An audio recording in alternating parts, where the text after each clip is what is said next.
It wasn't the lipstick smudge or the cold bed that gave her away. It was the thank you card. One of those heavy, embossed types. The kind you only send when you're trying too hard to be gracious. It arrived in the mail on a Friday afternoon, tucked between a utilities bill and a wedding invite from someone I hadn't seen in 5 years. I almost tossed it, thinking it was junk, until I saw the name at the bottom. Thanks again for the wonderful dinner, James. It was thoughtful of you to treat us. Andre is lucky to have such a considerate husband. Best, Martin Keene. Martin Keene, her boss. I stood there in the hallway, envelope trembling in my hands, rereading the message as if a second pass would change its meaning. I hadn't taken anyone out to dinner that week. In fact, I'd spent Tuesday night reheating leftover lasagna and falling asleep to a documentary about shipwrecks. That was the night she said she had to work late. She came home around midnight, eyes tired, makeup worn, smelling faintly of wine, and the same cologne I once bought for myself on a layover in Chicago. I remember asking how the project went.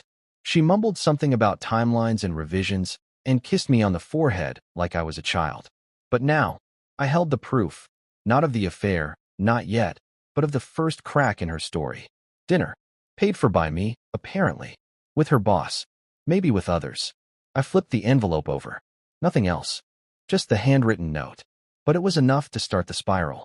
I didn't confront her right away. Instead, I waited for her to leave for work that morning. She kissed me like usual, brief, soft, detached, then left with her leather tote and black blazer, heels clicking down the driveway. I watched her go from the window, wondering how many lies could fit into a woman so small.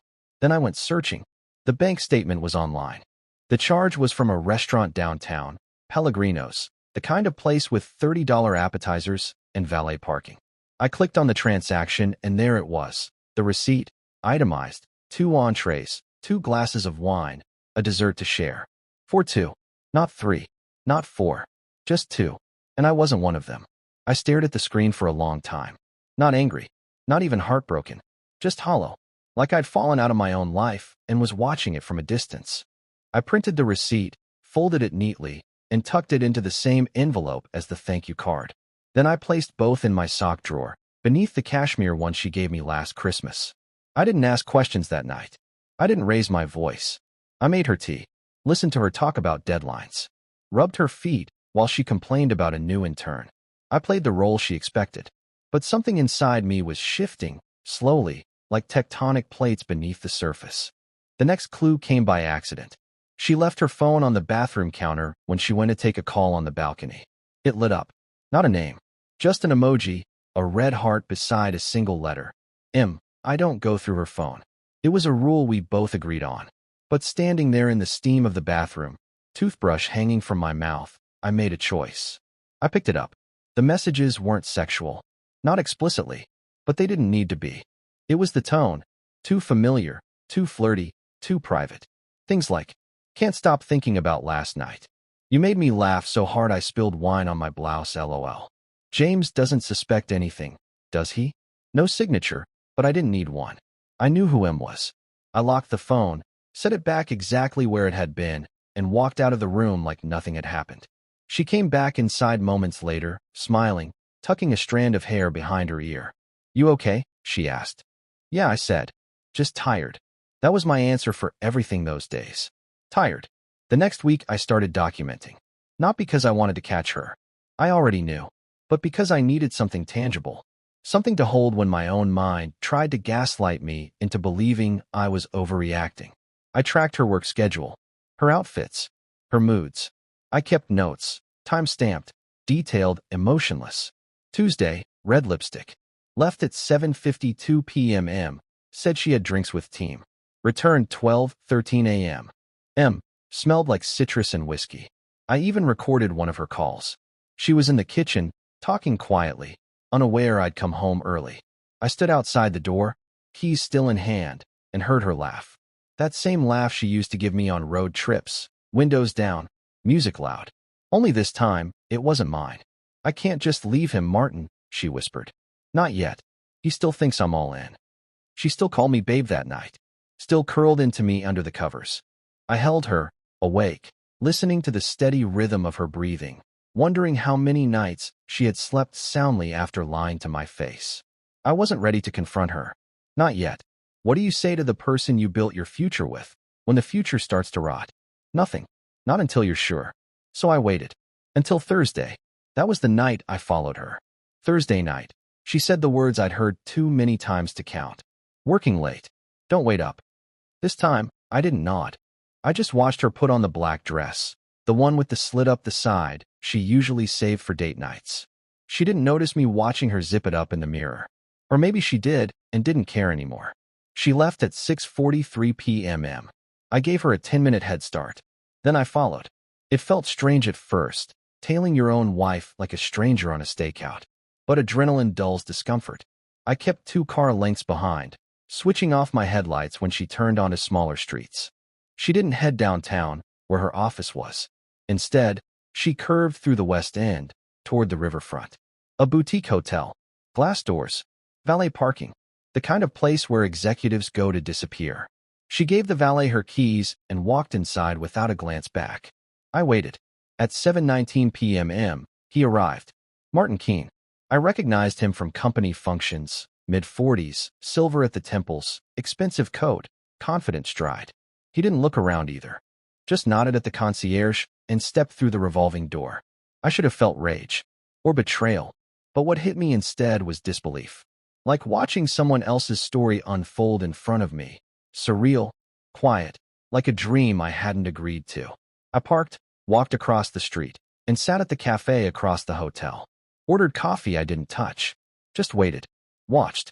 At 8:04 p.m., the curtains on the 6th floor window were drawn. By 9 o'clock, the lights dimmed. I didn't need to see more. I went home.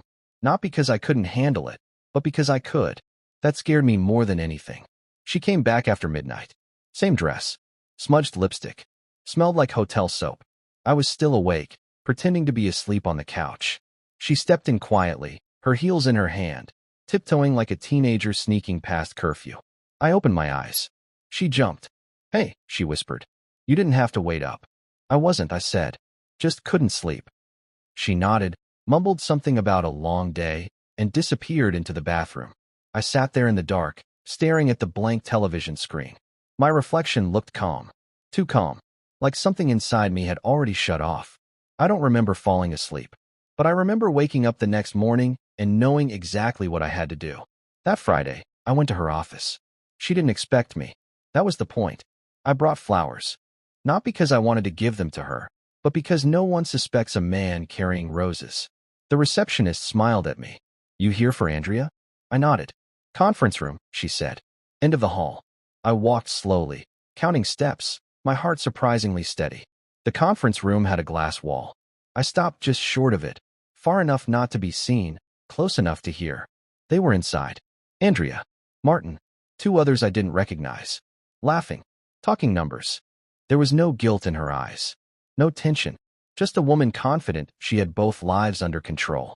When they wrapped up, Martin clapped her on the back and said, loud enough for me to hear, "Still thinking about that sea base from Pellegrino's. Best Tuesday night I've had in a long time." She smiled, that smile I used to think was only mine, and said, "You earned it." I turned and walked out before she saw me. I didn't leave the flowers.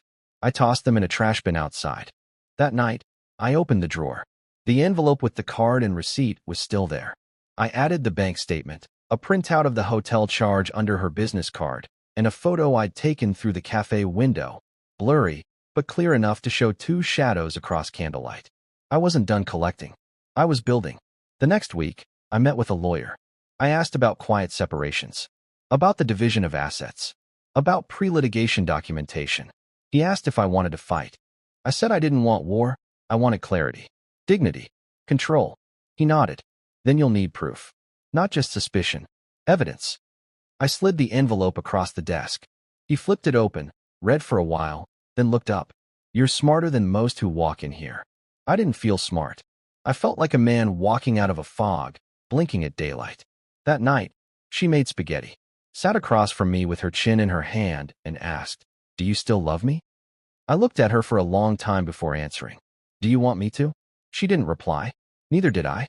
But we both knew what the silence meant. It came undone not with a confrontation, but with a celebration. Her firm closed a major deal, something about a pharmaceutical account. Martin was promoted, and to celebrate, Andrea invited me to a company dinner. A formal one. Black tie, press releases, the kind where egos drink champagne and everyone pretends to be indispensable. I said yes, not because I wanted to go, but because I needed her to see what I saw, not just in her, but in us, or what was left of us. I wore the suit she loved, the navy one. She complimented it on our anniversary last year. "You look powerful in it," she once whispered into my ear. That night, I didn't feel powerful, but I wore it anyway. The ballroom shimmered. Chandeliers, live jazz, plated hors d'oeuvres, and too many men trying to impress each other. Andrea introduced me to everyone like nothing had changed. "This is James," she'd say, smiling. "My husband." I shook hands. I smiled. I laughed at jokes I didn't hear. Then I met Martin. He shook my hand firmly. No hesitation. No guilt. Just confidence, polished like his shoes. "Pleasure to finally meet you properly," he said. "Andrea speaks so highly of you." I almost asked if he meant at dinner or in bed, but I didn't. I just smiled. "Thanks again for that thank you card. Very thoughtful." His face twitched, just for a second. Then he recovered. "Of course. Pellegrino's was fantastic. Your treat, I believe." Andrea was standing beside me. I turned to her. "Right? The Tuesday you had to work late?" She blinked. A half second too long. Martin's smile thinned. "Must be a mix-up," she said quickly. "Company card, probably." Martin looked at her. "No. I remember you saying your husband insisted. That it was your way of saying thank you for the promotion support." The air around us froze. People were still laughing, music still played, but in that small triangle of space between us three, something broke. I excused myself, went to the balcony. The city lights sprawled out in front of me, 1,000 tiny lives I'd never touch. Behind me, the party roared on. She came out a minute later. "James," she said, breathless, "please don't make this a thing." I turned to her. "How long?" She looked away. "How long, Andrea?" She sighed. "A few months." It didn't mean anything. I nodded slowly. "He sent me a thank you note. For a dinner I never bought. You do realize how careless that is?" I panicked, she whispered.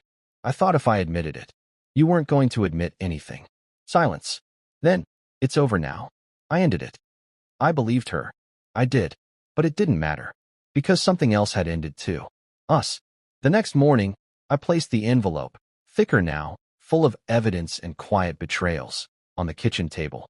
Beside it, a note in my handwriting. "You're free. I won't fight you for anything but honesty." She didn't wake up in time to see me go. I didn't slam the door. I didn't cry. I just left. I walked to my car, started the engine, drove with the windows down. And for the first time in months, I didn't feel tired. I felt clean, like I'd walked through fire and come out on the other side not burned, but new.